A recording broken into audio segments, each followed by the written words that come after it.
The red object you're seeing in this image could be the farthest galaxy found to date. The light from this galaxy has traveled about 13.5 billion years to reach us. So we are looking at the most distant starlight anyone has ever seen.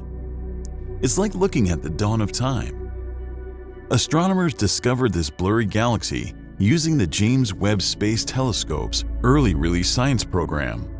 This baby galaxy has revealed some of the most intriguing secrets of the early universe.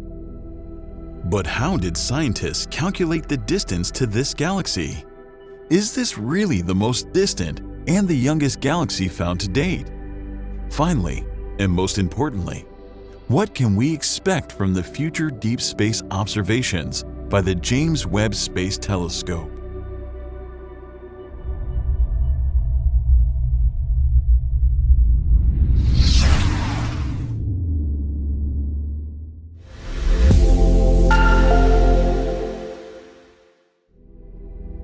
Looking deep into space is like peering back in time. If we see a galaxy whose light travel distance is 13 billion light-years, we're actually looking at how the galaxy appeared 13 billion years ago. Astronomers have seen dozens of galaxies that existed at least a billion years after the Big Bang. But the first few 100 million years of the universe remain an uncharted epoch. In fact, it is the last significant unexplored era in the history of the universe. So far, we have found just 3 galaxies in that epoch, and only one has been spectroscopically confirmed.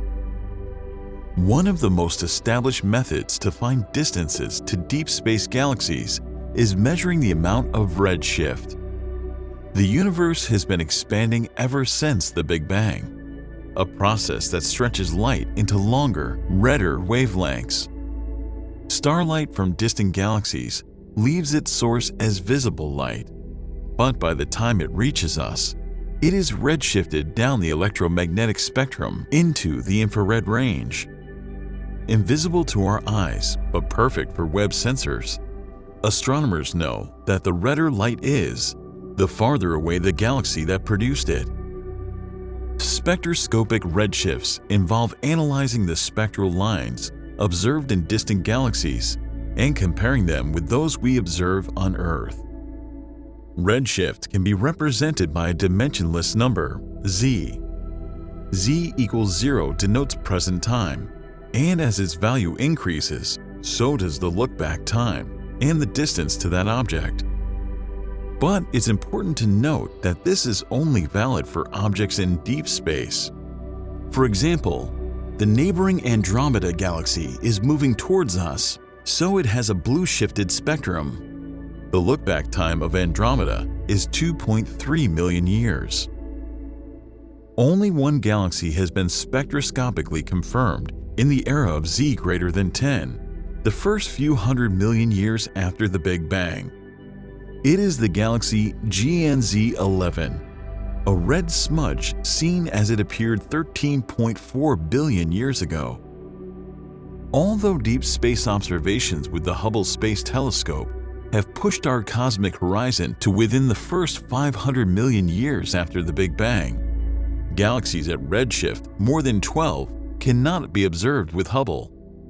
That's because of the limit of its wavelength coverage at 1.6 micrometers. But thanks to Webb's extremely sensitive NIRCam instrument, we now have an unprecedented view of the universe at 2 to 5 micrometers. This opens our window to the Z greater than 10 epochs of the cosmos. In the new research paper, astronomers have analyzed 2 remarkably luminous galaxy candidates between Z equals 11 and 13, as revealed by Webb. The analysis is based on some of the first NIRCam datasets observed and released over extragalactic fields. In particular, they focused on 2 early science programs, GLASS and SEERS.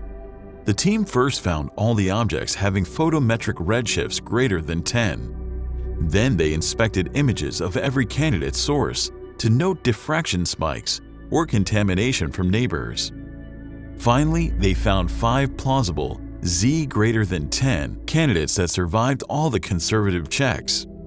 The researchers analyzed 2 of these 5 candidates in their paper, GLZ 11 and GLZ 13. Out of these 2, GLZ 13 is the one having the maximum redshift of around 13.1. This means the galaxy existed when the universe was just 300 million years old.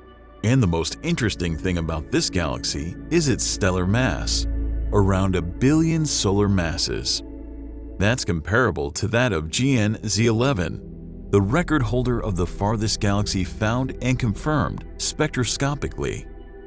The fact that the stellar mass of this galaxy is of the order of 1 billion solar masses indicates that star formation took place quickly in the early galaxies.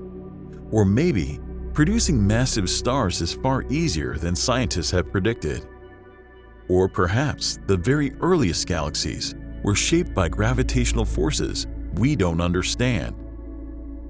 These 2 luminous objects place novel constraints on galaxy evolution in the cosmic dawn epoch. Moreover, they indicate that the discovery of GN-Z11 back in 2015 was not simply a matter of good fortune. Instead, there is a likely population of UV luminous sources with a very high star formation rate.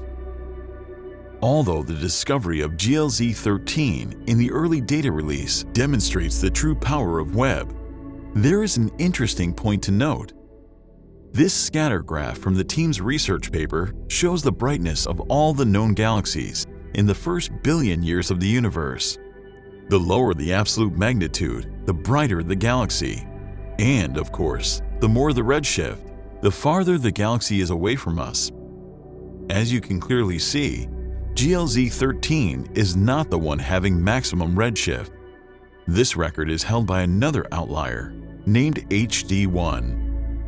HD1 was discovered in April 2022 by ground-based telescopes. The galaxy existed in the first 300 to 400 million years after the Big Bang. Early analysis shows that HD1 could either be a starburst or a quasar. If it is a starburst, the star formation rate must be around 100 solar masses per year, which is about 30 times that of the Milky Way. But if it is a quasar, its supermassive black hole must have a mass of about 100 million solar masses. So the black hole must have grown from a gigantic seed in the first few 100 million years of the universe.